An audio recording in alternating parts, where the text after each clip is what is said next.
विभिन्न परीक्षाओं में भाग लेने वाले प्यारे विद्यार्थियों, आइए आज हम लोग उपसर्ग के विषय में पढ़ लिया जाए। उपसर्ग दो शब्दों उपधन सर्ग के योग से निर्मित हुआ है। उप का अर्थ है समीप, निकट या पास में होता है, जबकि सर्ग का अर्थ है सृष्टि करना। ये वर्ण या वर्ण समूह जो किसी शब्द के पहले जुड़ करके उस शब्द के अर्थ में परिवर्तन ला देता है या नवीन विशेषता उत्पन्न कर देता है, उपसर्ग कहलाता है। जैसे हार के पहले प्रा उपसर्ग लगा दिया जाए तो नया शब्द प्रहार बन जाएगा। उसका नया अर्थ होगा मारना। हिंदी में प्रचलित उपसर्गों को निम्नलिखित भागों में विभाजित किया जा सकता है। संस्कृत के उपसर्ग जिसे तत्सम के रूप में आप जानते हैं, हिंदी के उपसर्ग जिसे आप तद्भव के रूप में जानते हैं। तो उपसर्ग तीन तरह के आपके होते हैं, संस्कृत के उपसर्ग, हिंदी के उपसर्ग और आगत उपसर्ग ना। तो संस्कृत के उपसर्ग भाषा में अपने मूल रूप में हिंदी में आए हैं। इस तरह एक कुल 22 उपसर्ग का प्रयोग किया जाता है। कितने? 22 उपसर्गों का। हिंदी के उपसर्ग मूलतः संस्कृत से ही विकसित हुए हैं। इनकी संख्या 10 है। आगत उपसर्ग विदेशी भाषाओं के वे उपसर्ग जिनका प्रयोग हिंदी में होता है, आगत उपसर्ग कहलाता है। इन विदेशी उपसर्ग कहते हैं फारसी, उर्दू, अंग्रेजी आदि भाषाओं ना हिंदी में अत्यधिक प्रचलित हैं। प्यारे बच्चों, आपको वो केवल 11 उपसर्ग बताएंगे जिनको पढ़ने से आपकी परीक्षा पूर्णतः अंक आपको प्रदान करने वाली होगी। केवल 9 आप लिख लीजिएगा। केवल 11, 9 2 11 2 13, सिर्फ 13 उपसर्ग आपके लिए आपकी परीक्षा पास। आइए देखा जाए आ संस्कृत के उपसर्गों में।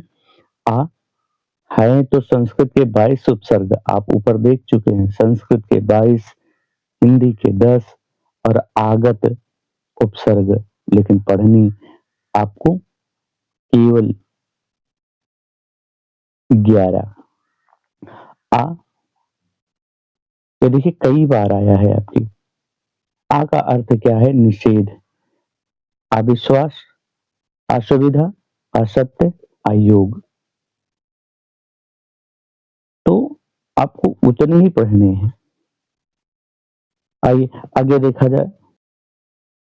अति का अर्थ है अधिक या श्रेष्ठ, अधिकार, अधिकरण, अधिपत, अधिनायक, अधिराज। अनु पीछे, अनुकरण ना, अनुरूप, अनुचर, अनुभव, अनुशासन। केवल आपको 13 पढ़नी है। आइए देखा जाए वो 13 कौन कौन से हैं। हमने आपको एक टिप बताई थी जिनमें अभी, नु, अभिनु, पाद्धति और फिर दु, उ, निर ना, दु कु निर, बिन, भर, सा, सु। यदि आप इतना भी पढ़ लेते हैं तब भी आपके पूरे हो जाते हैं। आइए कौन कौन से हैं, एक एक कुछ शब्द भी आपको दिखा दें कि हाँ इन प्रकार से आपके परीक्षा में आएंगी। आइए आ से देखा जाए तो आपके कौन कौन से, देखिए 5 यहाँ पे लिखे गए हैं। आधि, अप, अनु, उप, अभि।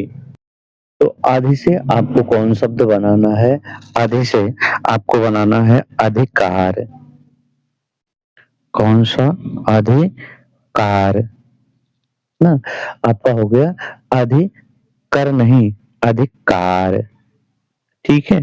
अधिकार के बाद आपके लिए सबसे ज़्यादा फ़ेमस पूछा जाता है अत्याचार, कौन-सा? अत्याचार।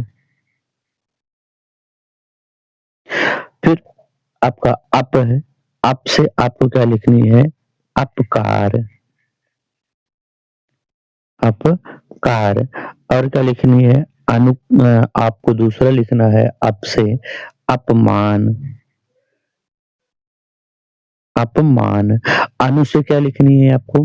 देखिए, आपको अनु से अनुरूप, अनुचर,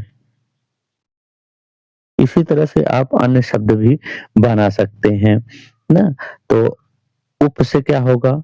उपकार, उपमान। अभि से क्या हो जाएगा? अभि से आपका हो जाएगा अभिलाषा,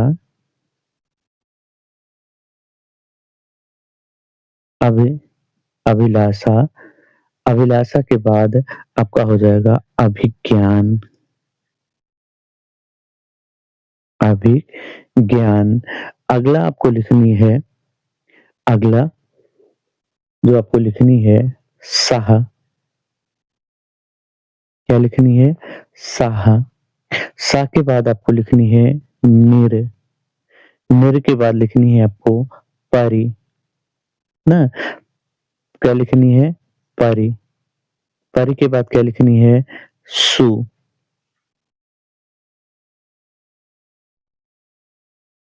अब अभि से आप क्या बनाएँगे? अभि से जैसे अभिमान, अभिप्राय,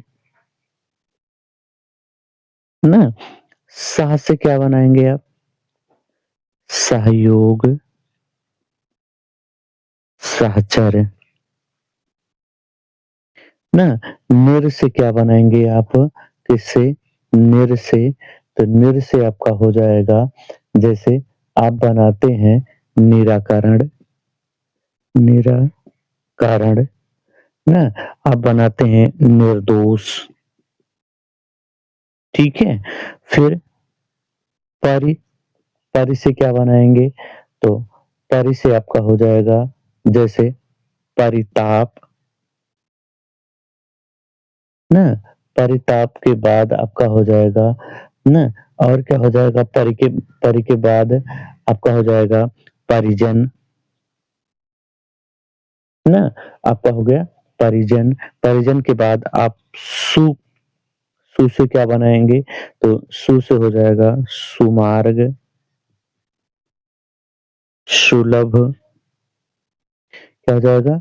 आपका सुलभ, सुपुत्र, ना?